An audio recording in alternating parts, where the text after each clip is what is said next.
Hi, this is Ashwini and welcome to the Spring Security tutorial. This is the second video of this particular series.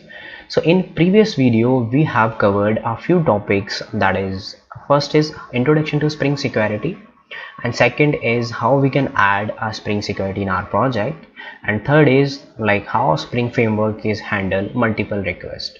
So this third point is a bit important here. So if you haven't watched that previous video, just go to my channel. You will find this playlist like a Spring Security tutorial in detail, and you will find that video I have added here. Okay, and if you are interested in microservices, Java 8 new features, Spring Boot and all, you will find that videos also. So let's come back to the topic. So if you ask me, hey Ashwini, how this all API security things happen, right? A Spring Security thing is happening in background. So like before learning any concept, we have to like learn internal flow. So basically this is our today's agenda. So what is today's agenda of this particular video is like we gonna understand what is authentication and authorization. I know this is a pretty familiar terms to you, what is authentication and authorization, right? But I want to introduce because it gonna used in internal flow. After completing that internal flow, you will not have any doubt in that whole flow, like how a Spring Security Framework is working. If you ask me, like whole in this whole series, what should I remember? I will prefer you to remember that particular slide, which gonna come in few seconds. Okay, the second thing is Spring Security internal flow. Okay, so like come into the picture and let me introduce to the authentication. So what is authentication is, let me take it down. Okay, so what is here authentication, what is we mean by authentication? So like let me tell you in my way, like authentication is a way where you are identifying the identity of your user. Like if this user is valid, I'm allowed to access the information or application. If this is not valid, I'm not allowing to access my application. Okay, so this is the only form which I have written here in words. Actually I not prefer to learn in a theoretical way, never. I'm giving you to your preference, like okay, if you want to learn in theoretical way or you want to attend some interview, then you will have some words to be there, right? So what my way of learning, just learn something in a conceptual way, so you will remember that in concept, right? So whenever you like if you learn in theoretical way in like 1 month or 1 day or second day, third day, you will forward that. If you learn as a conceptual thing, you will not forward. Okay, so what is authorization? Authorization is like after the authentication step, and it is allow on the component thing, like it will check, okay, this user have, we are giving a like permission to the user to access particular component. Okay, like authorization is to next to the authentication. Authorization is about to give an authority to user to specific component of the application. Okay, that's how we are saying that. Let me give you the example. A typical web application like contained a various component. Some components are common component who can be accessed by every user and any role who is logged in. Some component in applications are role specific, like some few person can access that. Let's suppose if you are user of Linux, right, and Linux is a multi-user operating system. So if one user make that particular file, so if it is not giving a permission to other user, they will use, right, they will not able to use that particular file, right? And root is like root user or sudo, like it is able to, like sudo is able to use particular file, right? So it is some component are role specific and role are authorization level. Got it? If you not understand all these 2 points, just sit back and relax, we will understand each and every component in detail. Okay, so let erase this. Now the internal flow, that is most important topic, and in whole this series I want your like more like focus here. Okay, yeah, let's suppose you are a end user and you have your laptop. Okay, and you are throwing a request to access your API, you are calling your API. Okay, so what thing to be done here? So let me take it this side. Okay, so what is we gonna done here? You fire a request, okay, at a first time you throwing a request to access your API. Okay, so one component is come in a picture, that is authentication filter. Okay, what is authentication filter? Like when I introducing some component in front of you, you will ask me, hey Ashwini, you introduced this component, but what is this? I'm not able to understand. Okay, let me make you understand. Authentication filter is a component which take all the your user credential, all the information which you are passing right in header, okay, in authentication header, and it will make a object. What object it will make? It will make authentication object.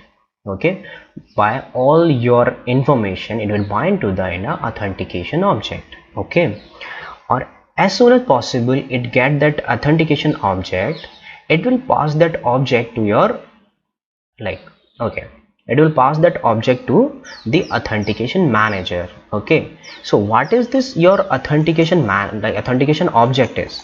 Okay, before introducing this new component, let me make you understand what is authentication object is.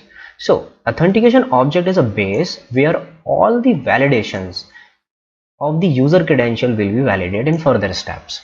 Let me make you understand this. Like suppose you put your all the information in one object, right, and all the component which will be introduced in upcoming second in this slide will use that object to validate your credentials, user credentials. Got it? It is a base of object, right? It is a base object which will be used in validating. I hope it is clear to you, right? And when I introduce this concept authentication manager, you will ask me, hey Ashwini, what is this authentication manager is, man? So okay, authentication manager is a component which will find out a proper authentication provider for your request. Let me give you the example. Suppose in yesterday's video we are using username and password. In place of username I have given there my name, right? But you don't want to give your name in next when you are using API, you want to give your email. So what do you think, that previous thing which I am using, like my username and email, both are same? No, for both things, like in terms of email I have some email validator, right? In terms of user I have user validator there, right? So this authentication manager find out the proper authentication provider for my request. So this is a very important component in this whole diagram. Okay, so what is this authentication manager I have written here? Like authentication manager will identify the authentication provider for the request. Okay, so the request, whenever this object came from here to the filter give this object to this man. Okay, and now when this is getting, it will like found out, okay, now I have object, I have a request on, right? I have object, authentication object. Now I found out the proper that code or proper provider for my request. So I will send that request to, or that object to, my authentication provider. Now you will ask, what is authentication provider here? Okay, so authentication provider is where all your business logic is available for validating the details, right? Like once you get the details, you want to validate that, right? Like, is this user have a role for this component, or this user is after getting identity, like this is a valid user or not, right? That's the important thing which you have to validate. Okay, so this authentication provider internally use two components. One is user detail service and other one is password encoder.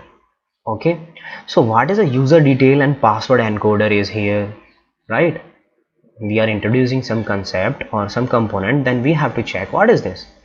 User detail interface is a like it consists of all the schema, not all the user schema, like how the user details will be, like it is username or a password, all the it has a user schema here. And what is a password encoder here? Password encoder is tells like, okay, how you can encode it, this password, or how you can decode that password is coming from the authentication object.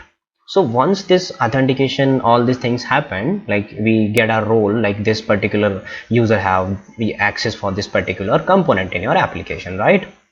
So we will pass that whole additional detail and that object to the authentication manager back. because flow will be passed back, right? Now authentication manager, when have that those details, it will pass to the authentication filter. Yeah. Now when this authentication filter get all these details back, okay, roles and all these credentials. So if you have seen the previous video, we have seen there like how the Spring security framework is handle multiple requests. I have shown it there, like it is maintaining a one J token right there.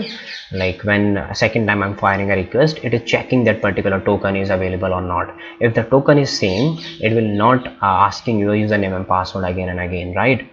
So what is happening here, it will okay take that object, and the very next step, that is ninth step, okay, it will pass your that object to the security context. Okay, now what is this security context is, this is also a very important component of this framework. So now why I told you to watch that video, it is important here. Security context is a component which used by Spring Security Framework internally, where Spring Framework took this because it has all the information and plays all the information this component have in Spring container. Okay, so whenever the next time the request will came, it will access that request. Okay, this person have this particular token, I will not ask for username and password, right? So now when this all things happen, all this like in previous request, like when firing a request, we are firing a request from Postman and Postman getting back that J token, right, in Postman. So in this 10th step, we getting back that token, and whenever we fire next time a request, it will check, okay, if this browser have this particular J token or not. Like yeah, okay, this have a token, and whatever token I have in my container, because with the help of this Spring context, I have put all the details in Spring container, so it have in container and both are matching, both are equal. So okay, I will permit this user to be use my application. If both are not okay, I will not permit, and I will do this whole functionality again, this one, okay, and check, and this now it will check, okay, from this authentication, okay, this is not valid, so then we will not allow, right, we will not allow to access. So if you are firing a request second time and your like all the details invalid, so this whole process whatever is like doing here, right, it will not execute. Okay, the detail will come from the container only. So after learning this one, I hope you are getting a good idea like what is the whole this background thing is in Spring security framework, right? So still you have any question, I'm happy to answer, comment down and I will give the appropriate answer for that. Okay, if you learn something from this video, just do subscribe my channel, share this video. These things help me to motivate, okay, and to make more videos. Till then, I see you next video. Take care. Bye bye.